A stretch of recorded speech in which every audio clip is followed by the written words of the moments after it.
So I think the last post in Facebook has enlisted quite a bit of interest, though people have liked, etc. And as you know, Subramaniam Vaidyanathan, a person well known to me, has raised an issue which is very important. So I think it will be helpful if you share your thoughts on his views. That view is surrounded on this following. One of the most important aspects of Advaitha is Sdasat Vilakshana. That is very, very important because in my view, many things are built on that. So that you know that what you observe, what you experience is not the ultimate reality. Something else is posing as what you see in front. But in as much as you're experiencing what you see in front, you cannot completely negate it, nor can you fully accept it because it is not the real thing. So what do you define that entity is?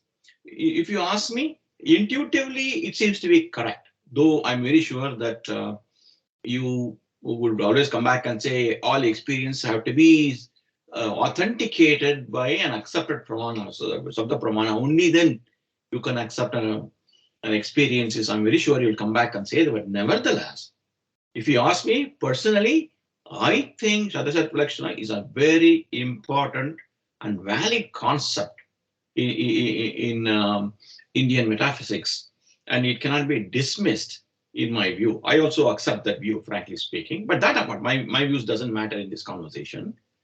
But one thing is there.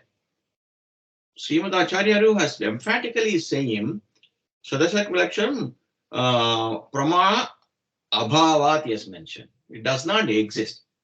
But Subramaniam is quoting lot of pramanas. Now, one thing I can tell even in my dream is, among all the philosophers which have come in India so far, though I can't claim to know everybody, very many people have read. Nobody knows the texts of the pramana like Acharya, Srimad Acharya. Nobody. So it is extremely unbelievable that he would miss the pramanas which Subramaniam has quoted. I'm very sure Acharya has got and his followers, I mean Tikacharya or somebody else, or Vyasarajuru, they may have. But even Shankaracharya has missed those pramanas. That is also another surprising element. I can accept Shankaracharya missing those pramanas. In fact, I was a bit surprised when Subramaniam quoted, because Shankaracharya's viewpoint seems to be very dismissive towards Puranas. He doesn't want to go beyond Prasthanatrayi, and other things is okay. You can accept for conversation. I'm sure Advaitha is get very angry if I say this. He is almost disrespectful of Purana as a Pramana, in my view. Therefore, I'm very sure he would have read it. He would say, okay, chalta hai, something like that. He would have mentioned. He would have ignored in my view. That is why I was very surprised that Subramaniam bringing in Puranas, Vishnu. For a moment, I read 3-4 times. Hey, is it a Advaita writing or my friend Subramaniam writing? Well, why is he going to Brahmanda Purana, Vishnu Purana, all those things? What is this? I myself was very surprised. So I'm very sure that you will talk about it. This is, in my view, very important, because if there is a pramana, like what he is mentioning, as long as you agree that he is not inventing, you're not accusing him of inventing lines. If you agree it is there, then it gets reduced to a matter of interpreting the same text to different ways. In which case, you cannot simply say he is right and he is wrong. It's a matter of perspective. Therefore, both must be taken as right only. In which case, Srimad Acharya's contention, pramana abhava, does not stand. Then how can he go on criticizing Sdasat Vilakshana? So this is my question to you, and I leave it to you how you want to deal with it. Sure. Shall we start? Yes, please. Sri Gurubhyo Namaha Hari Om Narasimha Akhilajnana Matadhvanta Divakaraha Jayatyamita Sajnana Sukha Shakti Payonidhi Abhramam Bhangarahitam Ajadam Vimalam Sada Ananda Tirthamatulam Bhaje Tapatrayapaham Apadamaudi Paryantam Gurunam Akritim Smaret Tena Vigna Pranashyanti Siddhyanti cha Manorathaha Sri Gurubhyo Namaha Hari Om Hari Om Hari Om. So before I come to his point, let me tell you how we started looking at this thing, right? We were trying to establish ontology on the basis of what we covered previously, which is the epistemology. how will you, what are the different types of pramanas that are there, and what do you call, what is meant, why do we believe in the Veda, what is the scope of Veda. We covered that thing very, very briefly. The scope of Veda, what is the scope of in fact, the scripture itself, right, as a pramana. And then we also, I mean, we just told that, what is meant by Shastra for us. Okay, we talked about the what do you call, the canonical Upanishads, like the 12 of them, and in fact, Parimalacharya, that is Raghavendra Swami, he lists 30 of them. Then we looked at how what do you call, some of the Muktika Upanishads or some of those things are not a pramana for us because they do not have the parampara according to us. In fact, we talked about those things, and then we were trying to come up with this ontology where Acharya says Tattvam is anaropitam, right? And there is two type of Tattva, Swatantra, Aswatantra, and all those things. So we then said, okay, what about this other theory which says that, there are kind of three layers or three degrees of reality, like Pratibhasika and Vyavaharika and what is that other one, Paramarthika, right? So I said all this fundamental thing about Vyavaharika being there, or being Sdasat Vilakshana is there, is primarily based on a particular maxim, or what you call as a nyaya, which is adopted in Advaitha, which you referred to a while back, which is Satchenna Badhyeta, Asatchenna Pratiyeta, which is, if it is Sat, which means it is real, then it is not, what do you call, it is never sublated, it is never corrected, right? And if it is unreal, it is absolutely unreal, then it is never perceived. So at that point, this particular Arthapatti, right, is the proof that Advaitins give for accepting a third state of, third state, I'm saying, you can call it, I mean, there you can have a lot of semantic debate about whether this word state is correct or not correct kind of thing, but let's say third degree or third state of reality called Sdasat Vilakshana. It is our third truth value, or whatever you call that, okay, which is Sdasat Vilakshana, which is neither real nor unreal kind of thing. So what I wanted to, in fact, I will share my screen now. I had written the last other two slides also after that, okay, which is, you're able to see my screen? Yes, I can. Okay, 1 minute. Yeah, so we mentioned that, this logic does not hold good, because according to us, Asat itself is indeed, what do you call, presented in illusions. So Asat is indeed perceived. So there is no reason to hold that, you need to posit, you need to postulate that there is a third thing called as, Sdasat Vilakshana. Now, and also Acharya put counter question saying that if you say Asat is imperceptible, how did you even know that? Right? How did you even know Asat is imperceptible? And how do you know that something is Asat Vilakshana without knowing Asat? So for both these things, you need to acknowledge or accept that Asat is indeed cognized, and because of which you are saying that, okay, this is what do you call, Asat Vilakshana, right? So based on the Arthapatti, you cannot posit, is the point that we were trying to say here. And that's what is covered in both these slides. I had prepared this one also in the next one, okay? What if Arthapatti, what Advaitins actually provide both Arthapatti as well as Agama as a pramana, okay? So the more famous, and that is the one in Shruti, is this Manduka Upanishad, right? People call it Mandukya wrongly. It is Manduka. In fact, there is a Brahmana also with that same name, Manduka Brahmana. This is a more famous one, right? Prapancho yadi vidyata nivarteta na samshayah maya matram idam dvaitam advaitam paramarthatah. Very clear, right? So you can use this as a pramana, as a Shruti pramana is there. Why even go to Puranas, right? Or yatra hi dvaitam iva bhavati, that Brihadaranyaka statement, right? It comes twice in the course of the discussion between Yajnavalkya and Maitreyi, his wife Maitreyi, right? He says wherever there is anything like duality, there the possibility of one seeing the other or the one hearing the other, one smelling the other can exist. But where there is only the Atma, how can any of these things happen? How can one see? How can one see another? How can this thing? How can one smell another? How can one? He says all those things. In fact, how does even the knower, right? No, he posits this thing over there. So these are the more typical pramanas that are given. On the strength of this Agama interpretation, you basically say that Arthapatti is supported. Okay, this is the typical Advaitin method for accepting Sdasat Vilakshana, right? So now we have a more epistemological question. In fact, this is what I had. We didn't cover this one in our last session. I had also talked about these layered realities, right? I had created this one, and we couldn't cover both these slides. And now this thing, I think we covered this one earlier. So yeah, let's come to the main point that we have at hand here, right? The one fundamental question that we have is, look, what does your experience say, right? Your experience says there is either something is real or unreal.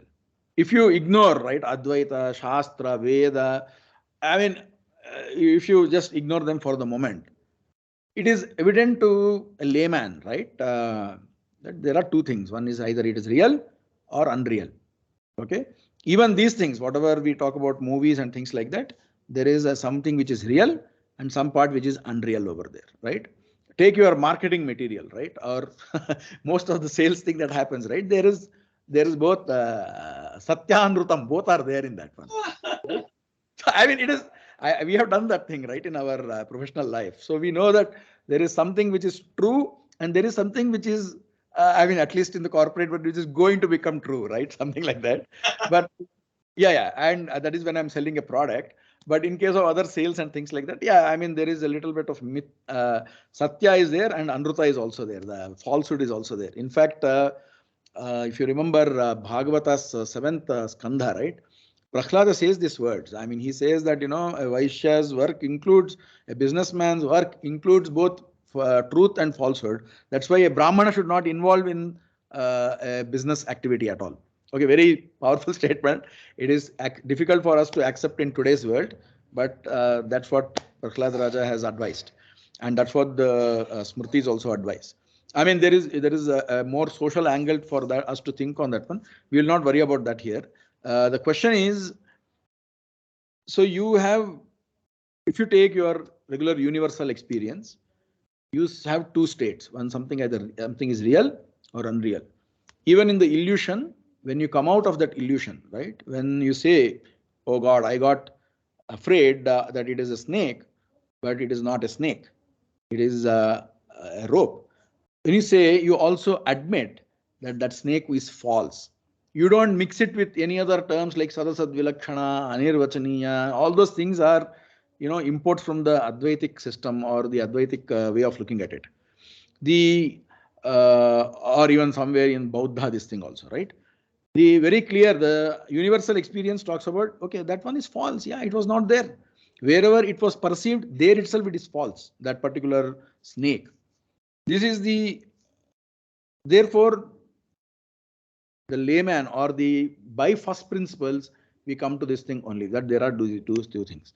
And it is not even aparikshita. This is not even unexamined. Do how many ever examinations you want, right? After examining all the details, you come to the detail, ignoring Shastra for the time being, you come to the conclusion, right, that whatever snake was perceived is indeed false. It is asat only. Now the question comes, let's say Shastra comes in. Can Shastra change that experience is the question. Can that Shastra change that judgment is the question here. This is a very important fundamental epistemological question, right? For example, the Shastra, can it say that there is ignorance in an omniscient being? Okay, your logic says it is not possible because what is that? Akhila sambettuhu ajñatana na ghatatena kutaschana. Acharya's words, right? Ajnata akhila samvettuh ghatatena kutaschana. It is impossible that an all-knowing being is also ignorant. It is like saying round square.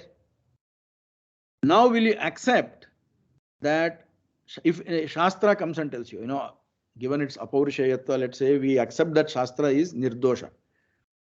Which of these things will you let override the other?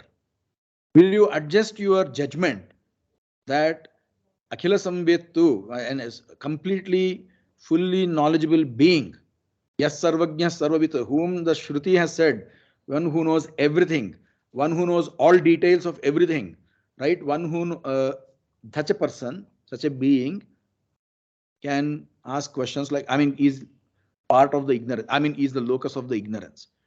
Will you accept this or not is fundamental thing. Will you, if Shastra comes, will you try to reinterpret that Shastra or will you try to change your data? That is the question here. There So is an answer for that. Yeah, you have to tell me that. What do you think? Yeah, I'll tell. I'll ask you a different question. Let's keep this ignorance thing for the time being, okay? Shastra, I'll tell you, I had written another response. I will anyway publish one longer detailed response to Subramaniam ji once, when I get the time. I told you my other circumstances. I'm little slow in these responses. That's why I don't get into many of these arguments these days. So once I get my time and I finish the responses, I will anyway publish that. But anyway, the point is,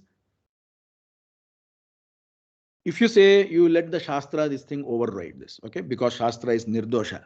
There is, for whatever reasons, right? You have greater love for Shastra, right? There is no need for reinterpretation.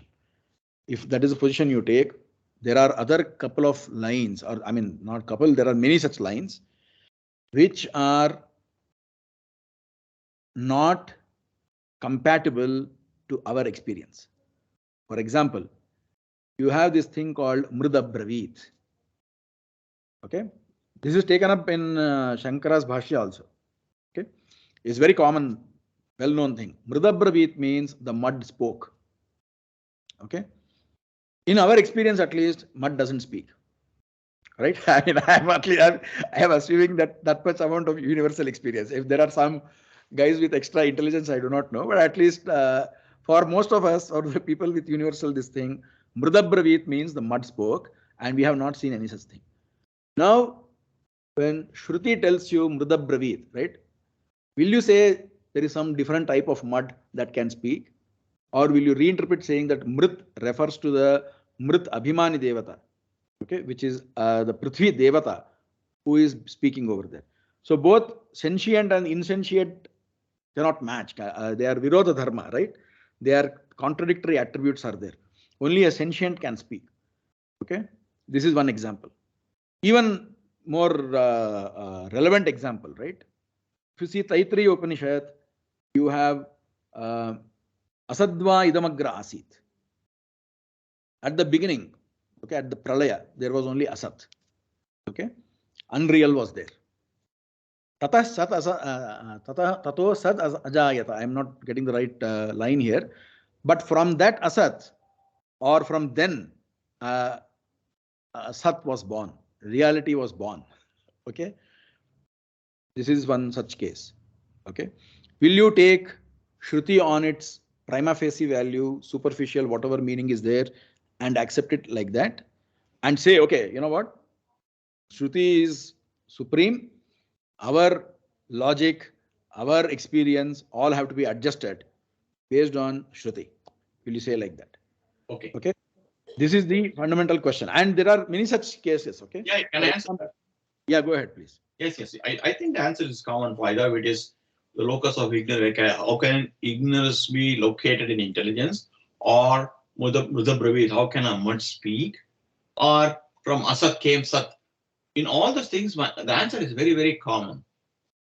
This question arises in my mind only in the world of, again, you're going to bounce on me, Vyavaharika Satya, where you characterize, it is your choice to characterize something as Bravit. Now, Mrudha Bravit, mud spoke. Spoke means you think words coming in, hitting your, that's your a priori definition.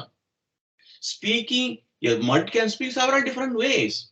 When mud becomes a beautiful idol on a pot, it speaks.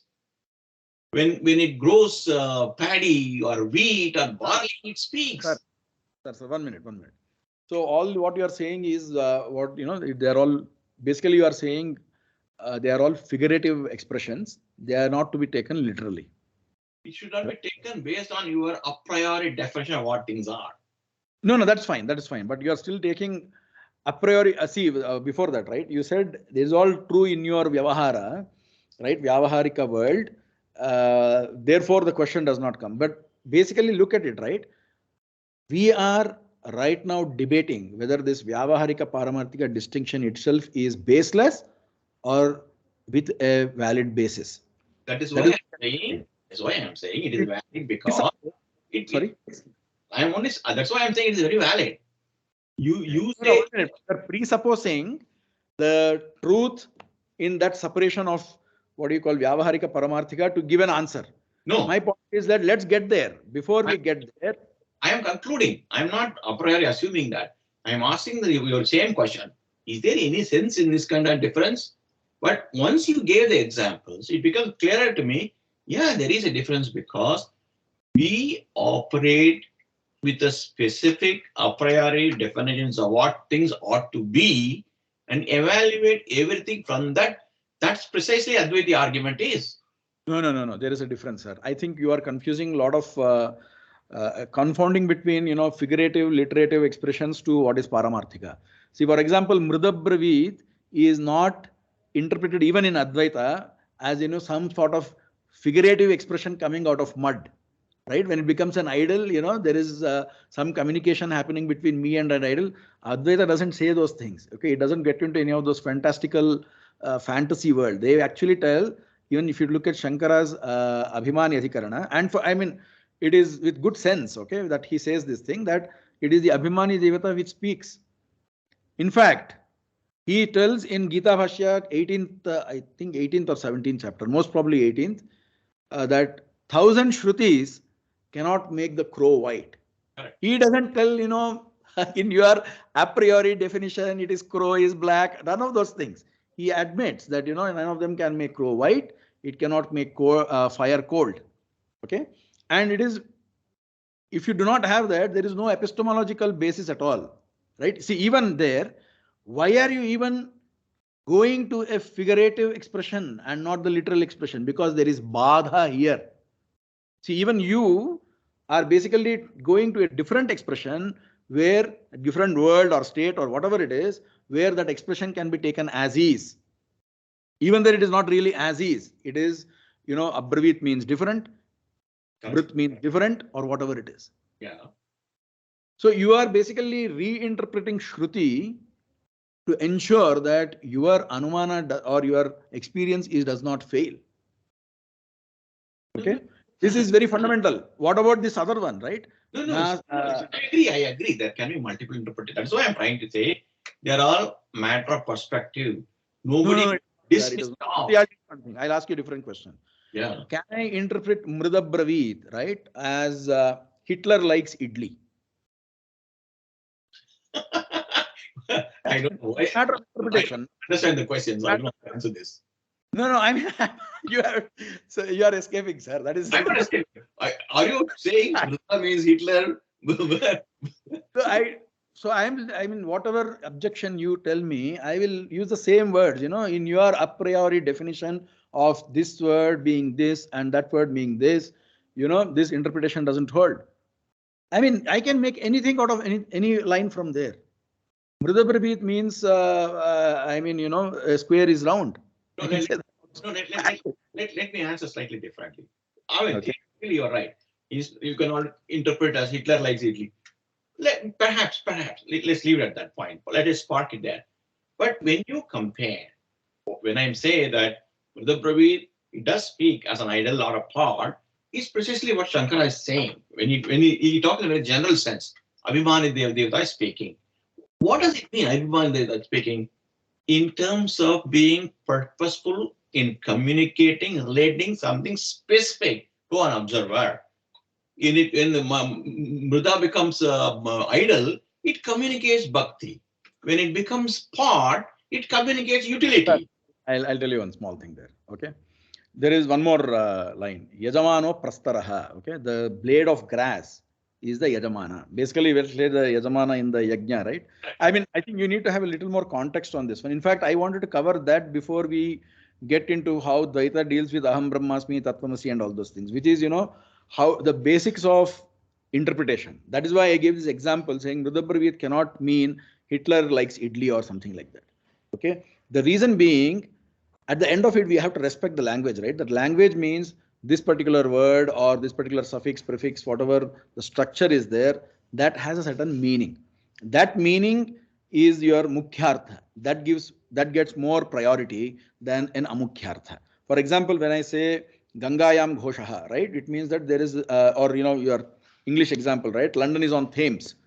What do we mean by London is on Thames? We mean that London is on the banks of the river Thames. So the word Thames in that sentence refers not to the water therein, but actually to the river, but to the banks. So this is called amukhyartha. This is lakshanika. Okay, this is lakshanartha. So there are different types of usages that we have to interpret, that we have to understand. So, and then we arrange all of those things and then say this one gets more priority on this. For example, if I say, I will give a case that is more suitable for non-Vaishnavas, right? For example, take Shvetashvatara Upanishad, right? It says that only Rudra was there, not Dvitiyatasthu, something like that is there, okay? Why do you Vaishnavas go and interpret this Rudra as Vishnu? Why can't it be that, this Rudra is Rudra only? So the thing is, the point is that interpretation which takes the word on its prima facie meaning, whatever is dictated in the koshas, whatever is dictated in the different thesarasas or different shastras, right? That gets more priority than some random meaning that I attribute to it. Otherwise, you cannot have any linguistic transaction at all. We both, right now, whatever language I am speaking, the understanding is that you understand in almost the same way, right? The word mrit means mud. You may say that mud in that context may refer to a clay pot over there, but still there is mud there. It cannot mean Hitler. So we have to respect the boundaries of language and then move within that. So we cannot assume random meanings. We cannot assign random meanings to words. And even in the scripturally accepted meanings, there is a mukhyartha, there is a rudhyartha that takes precedence over the amukhyartha. So we have to formulate these rules, and that is what is done in the Brahma Sutras and across all the different acharyas have done that. Even Purva Mimamsas, they do it in a smaller scope. We do that thing and then say this is how we come up with this interpretation. And more importantly, one interpretation overrules another interpretation because it scores on these factors. For example, one interpretation is aligned to both upakrama and upasamhara. How the passage begins and how the passage ends. Another interpretation is aligned only to the upakrama. So Shankaracharya says the second one is weaker to the first one. And this is accepted across. So there are logical measures by which you can rate interpretations. You can say one interpretation is stronger than the another. One interpretation is weaker and therefore it needs to be discarded, but without discarding the original text itself. Okay. So if we do not accept this interpretation method, then we have big trouble across all these things. Then we can forget about, why should we even think that all Veda is trying to teach you one reality? For you, it is teaching me this. For me, it is teaching something else. And tomorrow when I read another scripture, another passage, it will teach me something else. To assume uniformity in purport, right? Gati Samanya, that's what Brahma Sutra says. To assume that, or to even accept whatever Veda itself says, which is Sarve Veda Yat Padamamananti, whatever Akshara Swarupa is taught by Veda, all Vedas, right? To even accept those things, you need to admit that there is a particular method in which we have to interpret. And that method of interpretation is not just scripturally validated, it is logically, it should make sense to us. If we do not admit this thing, or if we do not admit how language itself works, we have bigger trouble in life, which is that, you may have an Apaurushaya Veda, but you can accept that it is not a source of valid knowledge. It is not a pramana, because one day it is teaching world is real, another day it is teaching world is unreal, and tomorrow it will again teach world is real, so on and so forth. So to have, so basically we have to respect the linguistic thing and then work within that.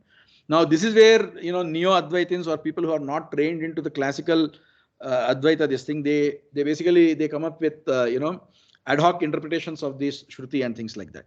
And there also you have to, as long as it fits this word, for example, the one that you said, right? The Mrit Abravit is a clay idol, okay? That idol is Abravit, it is speaking to me. It is still okay. But question is, was that reference in the Mrit Abravit in the original Taittiriya referring to a particular, what do you call, idol, pot idol, clay idol? It is not. It is in the context of, one of the yajnas only it comes there. Therein it says, Yajamana Prastaraha. This blade of grass is the Yajamana. So when the Yajamana leaves, let's say he has to actually be sitting there only. Let's say the Yajamana leaves. You put a blade of grass in that person's place and say, now this will behave as the Yajamana. So that is how the Ritviks, right? They basically, let's say they have to take some approval from the Yajamana, or they have to ask the Yajamana to do something. Yajamana is going and then he's doing some other work in the same satra, let's say. So they will get it done through the blade of grass. So all these different interpretations where Lakshanikartha is used, where Amukyartha, where secondary usage is there, we should, if you want to take it at the prima facie meaning, you have not just Mrudabrivit, you have even things like, Asata Sadajayata. So the fundamental question, again, right, will Shastra invalidate your experience? The answer is no. And unfortunately for Advaitins or even for Subramanyam Ji, Shankaracharya himself has accepted this thing. Okay. Now, there is a problem which comes with this particular position. Am I audible? Yeah, you are very audible. Yes. Sorry. There is a problem which comes with this position. If I tell that whatever the Shastra tells, right, it has to fall within the gambit of my experience, it can then not teach anything new at all. Right? See, when it is teaching something new, I will say, this is not there in my experience, so you are wrong. So that, how do you remove that? How do you avoid that possibility? So the answer for that was what we had told in the previous this one here, which is that as long as these experiences are not negated, okay, because this is validated by Sakshi. Okay, what are those things? It's self-referencing knowledge, bliss, pain, limitations, discontinuous bliss, or so on and so forth. All these things are Sakshi Parikshita. Sakshi has accepted them as valid. That is why even without any doubt, a layman will tell you that, yeah, I do not know this. Even Advaitins accept that, Sakshi, it's the proof of ignorance, avidya, right? I do not know is evident to yourself. So, or, the changes in state, right? Okay, and I was dreaming, now I am not dreaming. I am in Jagrad Avastha, right? All these things are non-controvertible, incontrovertible. Therefore, if Shruti tells you anything against this, you ditch that Shruti. Okay, nacha anubhavasya, nacha agama, nacha anubhava virodhe agamasya pramanyam. That's why Acharya says that thing. Whatever you have as pramana, anubhava, agama cannot come and override that thing. Anubhava is sakshi parikshita pratyaksha. Okay, sakshi has. So you can have the experience of the snake also, but that is not parikshita. That is not validated by sakshi. Over time, when you get the correction of knowledge, after you get that, okay, this was never the rope. It was always it was never the snake. It was always the rope. Your sakshi has validated that thing, and therefore you accept that the rope is the true knowledge and snake was the false knowledge. The knowledge of snake was false, right? And therefore you will say, you will never question why can't it be the other way around? Why your sakshi has accepted that thing. Now, this whatever has accepted by sakshi cannot be overwritten. If Shruti comes and tells me, right, you are omniscient, I will ignore that kind of Shruti. Okay, I will reinterpret that Shruti. Being a Vedika, I will try to reinterpret that Shruti. This is a fundamental problem, or at where Advaita and Dvaita diverge. Shankaracharya does say, what? that whatever 1,000 Shrutis cannot make the crow white. He says that thing, but he forgets the same thing when it comes to Aham Brahmasmi or Tattvamasi. He will try to say, okay, I mean, you know what? It is possible that you you are Jnana Swarupa yourself, but you have ignorance about it. Okay. So he accepts these illogical stuff in the name of Shruti, and we say, okay, you can tell me that, you know, Shruti is Pramana. It can override my experiences about Parabrahman. For example, I say Rama is crying. Okay, I see Rama is crying because Sita is not to be seen. Does Rama have dukkha? Shruti, I will, if I use my universal experience, I will say whoever is crying, you know, there is an underlying sadness in that person. I will try to apply that logic. But Shruti tells me he is Paramatma who does not have any, what do you call, any misery or pain. So in this point, I will let Shruti overrule. But if Shruti were to tell me, look, you also don't have any misery or you didn't have misery, right? I will have to ignore that thing because that is not available to my Shakshi. I am just applying my inference or whatever logic is there to accept that Rama may also have had pain. In fact, it's not Rama, it is even you for that matter. I will say, okay, yeah, you know, maybe he is also not really having any pain. Unless if Shruti comes and tells, no, that guy is Paramatma, then I will have to override the thing. Can I ask you a question? Yeah. I think it's a matter of scale. Like when Advaitins talk about the Paramatma's quote unquote feelings and the Jiva's quote unquote feelings, even though they say both are similar or same or whatever. That I will ask you a question. Yeah. When pleasure, pain, etc. it acts at what level? That is number one question. Second question is, you as Krishna, you can go back and remember your life probably until you're 4 years, 5 years. Before that, we don't have much memories. You can look at yourself at 4 years, 5 years old child. And today, whatever your age is, you're so different, look different, act different, your experience, everything is different. Right. But don't you recognize the Krishna which you felt when you were 5 years old internally, and the Krishna which you feel today, in as much as behavior difference could be dramatically different, is the same. That Krishna component, as it were, is totally unaffected by all the good, bad, ugly that happened to your life, including the fall you had a couple of weeks back and hurt yourself. That Krishna has nothing to do with this. Don't you realize that? So there are two things are there. Okay. I mean, I don't realize it like that also, by the way. Okay. I think that it is like this. Okay. Whatever I was, I mean, it's not like I remember all days of my life until 4th or 5th year. I mean, that would have been, I don't know, maybe it would have been bad, worse than, you know, perhaps remembering all of it. Remembering all of it is perhaps worse than, you know, not remembering. Anyway, that's a separate discussion. But anyway, so the point is that I do not remember all the experiences, but there is definitely continuity of the experiencer today and then also. The experiencer, which is me, right? I felt pain, I felt bliss. The I-ness is same. Okay. The bliss, the sadness, all may have changed. Okay. I may have access to much larger memory now than what I had 5 years when I was 5 years old. Okay. Definitely there is no doubt about that.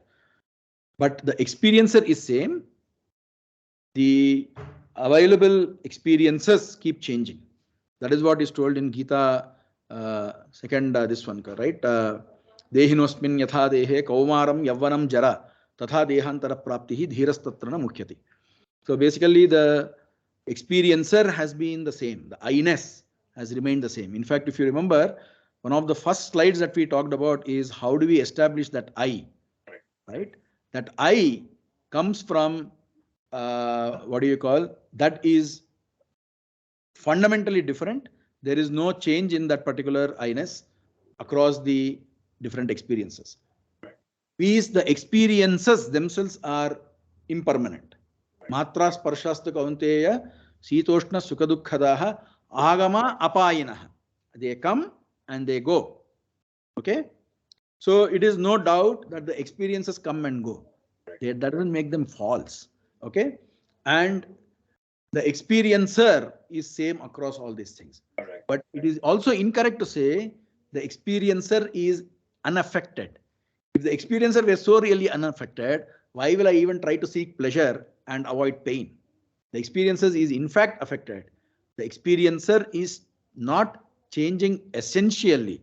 It is not like, I am becoming an apple or a carrot, right? The experiencer is me only. But I do get impacted by the good and bad around me, or the pleasure and the pain around me. Okay. Right? Okay. So it is not unaffected. The experience is impermanent, but not unreal. The experiencer is the same, and it persists. The persistence part is just as true. Okay. Here's the point. I think that is where the whole difference or the trick lies. Mm. The Advaitic argument, which I think is correct, is experiencer, quote unquote, is untouched. The experiences does not experience anything. I mean, I don't know, it's a very logical statement from English point of view, but I don't know how else I can tell this. This understanding is the difference. When it is not like that. See, I mean, then who are you basically? So are you saying no, one etc. Krishna has told. What does he mean? It means no. the experiencing entity does not really experience. We think it is experiencing. That is the ignorance which Advaitha is talking about, which is what corroborated by Krishna as well. I mean, the Bhagavad Gita Krishna. We will dump Bhagavad Gita for the time being for saying such a wrong thing, sir. If at all he meant that. If at all he meant that. It is so obvious, right? I mean, at least let's say you never touched Bhagavad Gita or yoga, or met your teachers who are teaching all these things, right? Let's say you didn't even talk about Sriman Madhacharya also. Okay, let's say you ignore all these people and tell me, does it make sense that you did not experience pain? Yes, you had fever some time back. You had fever some time back. When you had fever, yes, you had pain.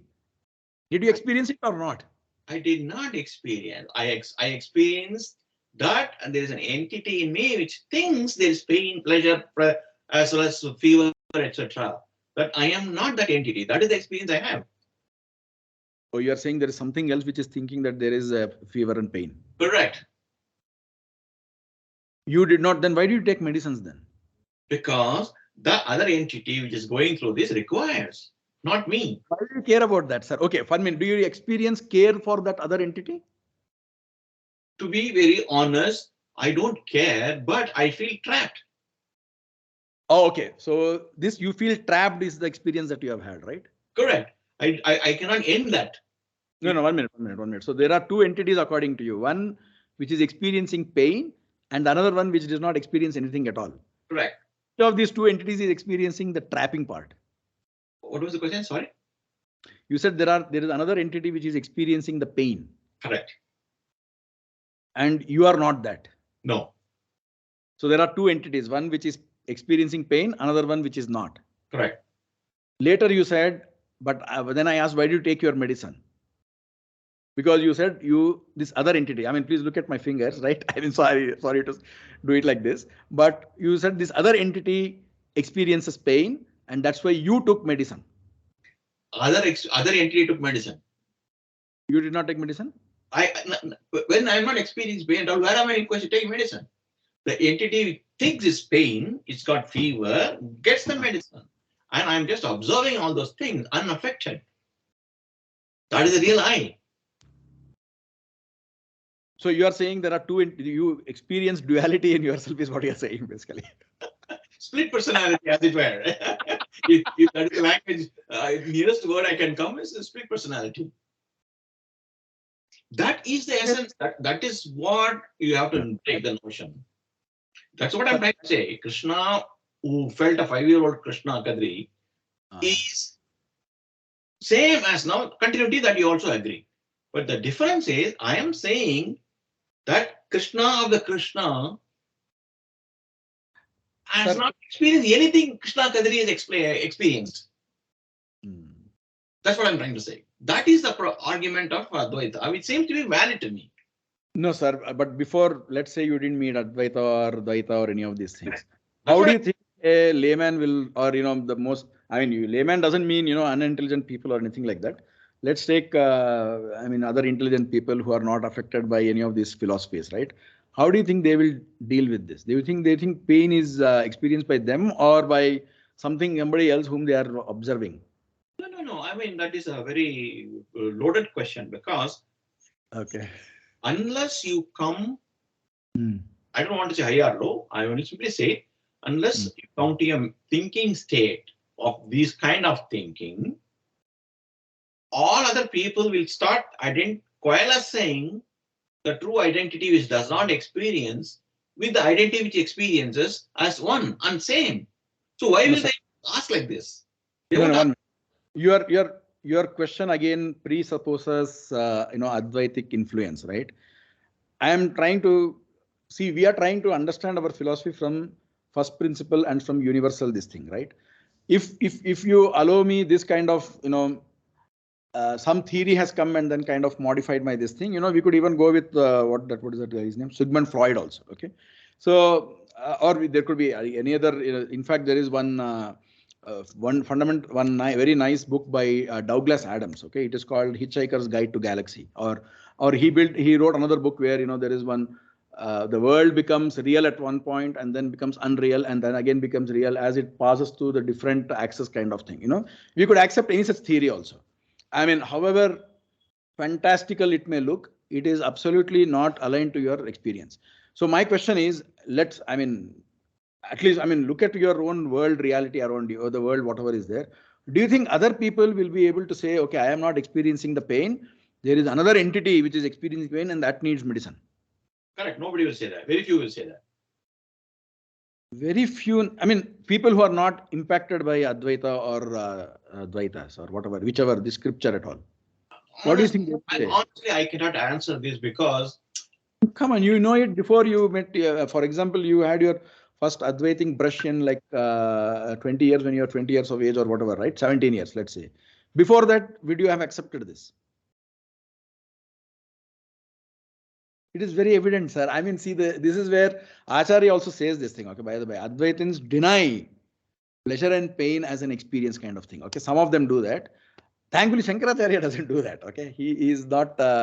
He tries to say that it is very closely related to the manas, to the kshetra. Okay, to the kshetra and its vikara. All these pleasure and pain happen, and what happens in deep sleep, when their avidya karya is not there, that is basically the actual sakshi swarupa, Right. and there is no pain or pleasure.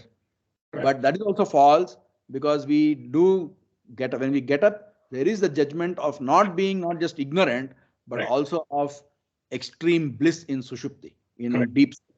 Correct. So the point is that they accept that, at least in a minimal this thing, they do not this one, right? What do you call? Say that pleasure and pain are all false or anything like that. Okay. Nobody If people says it's say false. that, You don't jump to conclusions. Nobody says it's false. We are only saying that the no, sir, without an pain is not true identity. Let- We are not saying it is false, right? It is the mind. Sir, it is like this. It is called Gnataika Sat. Okay, some of these things are called Gnataika Sat. For example, there is knowledge, but there is football is there. There is no player. That is understandable. Okay, because the football doesn't depend on the existence of a player for its own existence. But knowledge without a knower is an impossibility. It's a logical impossibility. Knowledge has to have a locus. It cannot be floating around the way it is. What do you call a football can be floating around? Correct. So knowledge, happiness, pain, all these things are gnataika sat. Or once it is they have only when they are experienced, that they are real or whatever it is. If they are not experienced, unless there is another pramana, you cannot say that what do you call, they are real. For example, I can say there is infinite pain, between me and this laptop. Okay, but nobody experiences that thing. So you don't need to accept such illogical statements. Similarly, that there is pain is something. If there is pain and pleasure, there must be an experiencer of that pain and pleasure. Correct. Otherwise, it is illogical to posit a pain and pleasure.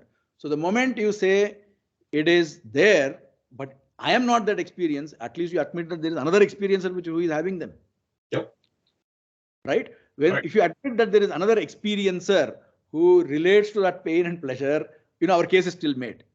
That person, that whoever that other entity is invariably the person who needs help, who Correct. needs to get out of this bondage. Correct. Okay. Totally. And it is also that, your question is, does that another person, is he a sentient being or an insentient object? Sentient being, obviously. The moment you accept that it is a sentient being, it means that he experiences that I-ness. No, that is where the problem difficulty is there. What is sentient being? What does sentient mean then? I'm sorry? What does sentience mean then? No, what I'm saying is the self-identification does not mean it has to undergo pain and pressure. That is an assumption you're making. No. So we came the other way around, right? If pleasure and pain are real, yes, it means that there is a person who is experiencing them. Correct. Entity. Let's call it as entity. There is an entity who is experiencing pain and pleasure. Correct. That is mind. Oh, yeah. My question is that entity sentient or insentient? That entity is sentient, obviously. Otherwise, the experience will not come. Very good. What does sentient mean? The one which is self-aware and the experience is sentient. Very good. Potentially. Yeah, fine, sir, fine. So the self-aware entity, okay, just like you said, I am the witness kind of thing, to all these events of pleasure and pain. That other person is also not just the witness, he is also the sentient entity is not only the witness, he is also actually experiencing the pain and pleasure. Very correct. Okay. So you are saying basically there are two beings in you, two sentient beings, correct. One who is the witness, another one who is not the witness, who is also the witness and the experiencer. Right. What is that? The Dvipower, Dvopower, Suparna, and all the stuff, right? I will tell you one. Understand one thing. We are using all these terminologies because this is how we communicate with each other. There's no other way to communicate. So we're using this terminology. So because it might look pretty odd to propose two persons in one body. This is not terminology problem. No, it is more of a conceptual problem itself, right? I mean, when we are talking about sentient, right? We didn't just use the word sentient. We tried to define that word. We tried to see if it makes sense in the current other accepted definitions of the word. So our linguistic transactions itself assumes a certain definition, and if that definition is not clear, we will clarify the definition and then move forward. But I mean, see the thing of, there are being two beings and one is experiencing pain, another one is not experiencing pain. We will debate that thing next week, if you don't mind. Oh, I hope so. I'm sorry, it's getting late for you. Yes. Yeah. So then we will go over Subramaniam ji's this one. Let me give one brief idea of how the response will be, in the sense that because Acharya has covered these points. Okay. See, the main idea is that our thinking is that Shruti can override Anumana when it comes to Anumana that deals with Atindriya Padartha. Okay. So if our Anumana tells eating is good for health, because that is what we see every day. And if Shruti tells you should not do it on Brahmadina or Haridina, which is Ekadashi, right? That overrules our Anumana. If Shruti tells Rama is Parabrahma who does not have pain, I will adjust my thinking to say that, okay, he shed tears, that is real, but there is no pain. Okay. If Shruti tells, now come to the realm of things that are in our experience. If Shruti tells that I am Sarvajna, I am omniscient, I will reject that Shruti, or I will reinterpret that. So this is the framework by which we go. Okay. So with that framework, the Arthapatti, whatever we saw, that Satchedna Bhadyata, Asatchedna Pratiyeta, that doesn't get really impacted or anything like that. That stays as is. Our objection that Asat is indeed seen in illusions does not get invalidated by any of the Agamas that he quoted. All of them will either get a reinterpretation or in fact, we don't need reinterpretation for some of the things that he mentioned. Okay, they are plain wrong. Okay, for example, let me show you one of those things. Right, he 1 minute. I'll just take 2 minutes, sir. No, any number of time it's wait for you, not for me. 1 minute. I will need to share my screen again. Sure.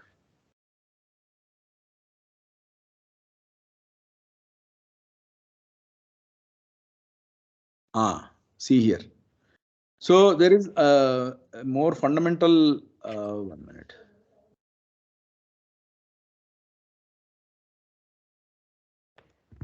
Yeah. So, for example, this is one of the Vishnu Purana Vakyas that he gave, right? Here, basically, see, Vyavahara is there, then Paramartha is there. So, this is proof that, Vyavaharika, Paramarthika is there. Okay. But if you read this entire passage, you will know that it has nothing to do with the way our discussion on, the world being Vyavahara or the world being, Paramartha being only pure Brahman or anything like that. Okay. The point here that he makes, okay, is that aham mama is, wherever a person has too much attachment to his own ego or to his things, attachment to his, whatever he considers his, that is called avidya. And that is avidya vyavahara. Okay. In Paramartha, that is not there. It does not mean that one will override the other. And he, in fact, right, this Vyavahara is not Sdasat Vilakshana, because just see here, right? Mamayeti yanmaya cha uktam asat etat nachanyatha. He says that, basically this is the debate between Khandikya and Keshidwaja. Khandikya would have won over some land or something like that. I have not read it completely. Keshidwaja asks for a return and Khandikya denies that. He says this is mine. Okay, or vice versa. And so he will not return that land or that kingdom. So Keshidwaja then gives him a big lecture on the impermanence and this extra attachment to ego and to what one considers as one's own and things like that. So he says, he accepts that whatever is told as mine, whatever I told as mine, that extra mamakara, whatever was there, that is asat. He look at these words here, asat. He's saying that this is asat, this is in fact unreal, that is false. It is here, asat does not mean false, by the way. Okay, asat means it is amangalakara, it is non-beneficial. It is harmful. That's what he's trying to mean by asat. And this word, this meaning of sat and asat is told in Bhagavad Gita itself. Sadbhave sadhubhave cha satchabda prayujyate. Okay, for both existent and for something that is real, that is beneficial, that is useful, right? For there you use the word sat. By converse, wherever asat is there, it means it is not only unreal, it also means amangalakara. It is harmful. So here he says that particular mama or whatever it is harmful to me. That is why he is saying it is asat. So even if you go just by the words sat and asat, he is not saying Vyavahara is Sdasat Vilakshana. He is saying Vyavahara is asat very clearly. See here, aham mama iti avedyayam Vyavahara. But he is also saying mama iti yanmaya cha uktam. Whatever I told is mine, that is false. That is asat. So if you go by their superficial or only one meaning of sat and asat, ignoring the other meanings told in the Shastra itself, then whatever you told is correct. Okay, but even then it is not correct, because Khandikya is saying Vyavahara is asat, but that meaning itself is not right here. The meaning there is that of the meaning is that of Mangala and Amangala. So Vyavahara has lot of Amangala stuff. Okay, Paramartha does not have any of those Amangala stuff. Okay, it is all good. That is the meaning of this one. Now here also there is one more thing. Okay, it comes before this. I think that we will talk about in the next one, because that will need some amount of understanding from what Acharya says, which is that of Savakasha and things like that. Okay, Sthana, Matyaikya, we need to understand those things. They are all handled in Vishnu Tattva Nirnaya, sir. So I think it will take some time, but this is very important, right? Whatever we said as the whatever discussion we had, we need to continue that one. Does your Sakshi really say there are two entities, or do you see only one? And we can, if you pose some more logical questions, we will come to the understanding. There is some illogicality in a presupposition of the Advaitic truth over there. Since we do not presuppose those truths, we are relatively free and we behave like most other people do. We will come to those things in the next session. Okay. Thank you. Thank you very much. Thanks for your time. Thank you, sir. No, I mean, we are having a nice discussion, so I would think, in fact, I don't know whether we have seen some of those discussions being good, especially when they are formally conducted. I am not too sure if the informal ones are this genial or easy to have. Anyway, I will stop here. Thank you.